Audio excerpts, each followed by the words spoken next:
रविंद्र कुमार अरुण जेटली के घर के बाहर से मेरे सहयोगी जुड़े हुए हैं। मनीष शुक्ला विजय चौक से हमारे साथ जुड़ गए हैं और पवन नारा नई दिल्ली रेलवे स्टेशन से हमारे साथ बने हुए हैं।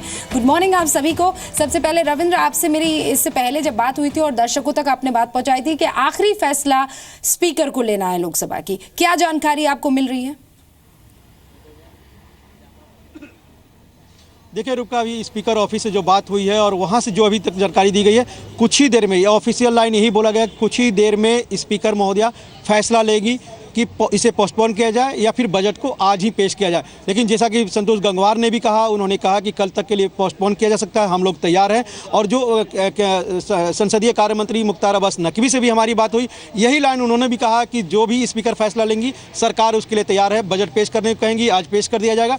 पोस्टपोन करने के लिए कहा जाएगा, उसके लिए भी हम तैयार हैं। यानी सरकार की तैयारी है पोस्टपोन करने की भी और आज पेश करने की भी। स्पीकर महोदया का फैसला लेना और जो स्पीकर ऑफिस से ऑफिशियल लाइन आया है, कुछ ही देर में स्पीकर महोदया फैसला लेंगी कि बजट का आज पेश होना है या पोस्टपोन करना है। तो जैसा कि संभावना अब दिख रही है, क्योंकि स्पीकर ऑफिस से जो बात हुई है, क्योंकि इस मसले पर बातचीत करने के लिए संविधान विशेषज्ञ भी पीडीटी आचार्य साहब भी हमारे साथ जुड़ गए, उनका रुख करते हैं। आचार्य जी गुड मॉर्निंग। आपको क्या लगता है, अब तक तो ऐसा रहा है कि अगर किसी सांसद का निधन हो जाता है तो कार्रवाई रोक दी जाती है, लेकिन सर हम भी जानते हैं कि 24 घंटे पहले ही बजट को या उसकी जो कॉपीज हैं उनको प्रिंट किया गया है। स्टाफ को 24 घंटे और रुकना पड़ सकता है। अगर डिले हुआ तो लीकेज के चांसेस ज्यादा। नहीं, देखिए ऐसा है कि क्या, देखिए पहले तो 5 बजे होता था बजट प्रेजेंटेशन और उसके बाद फिर ये सुबह 11 बजे या 12 बजे कर दिया गया है। तो काफी साल तक 5 बजे बजट प्रेजेंटेशन हुआ करता था।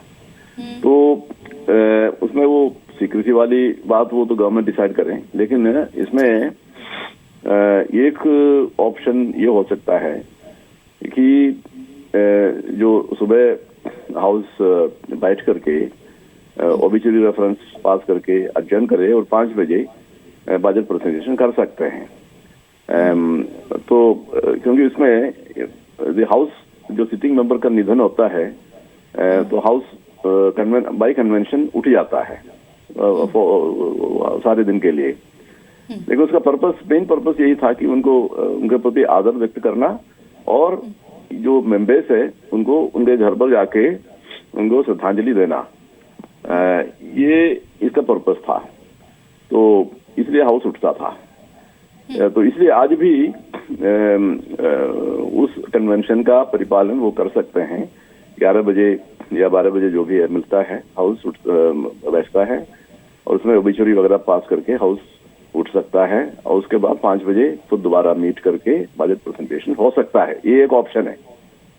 ऐसा हो सकता है। अच्छा, इससे पहले ऐसा कोई आचार्य जी आपको याद हो वाकया या इस तरीके की सदन की कार्रवाई जब एक इम्पोर्टेंट मेंबर का निधन हो गया लेकिन उसके बावजूद भी कार्रवाई जारी रखी गई, या अब तक ऐसा कभी हिस्ट्री में हुआ नहीं है?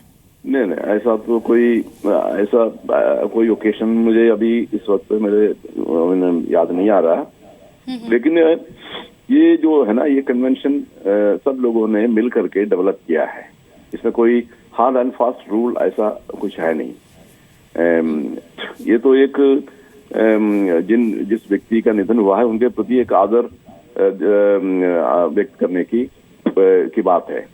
परंपरा है जो चली आएगी। आचार्य जी बहुत बहुत शुक्रिया जी।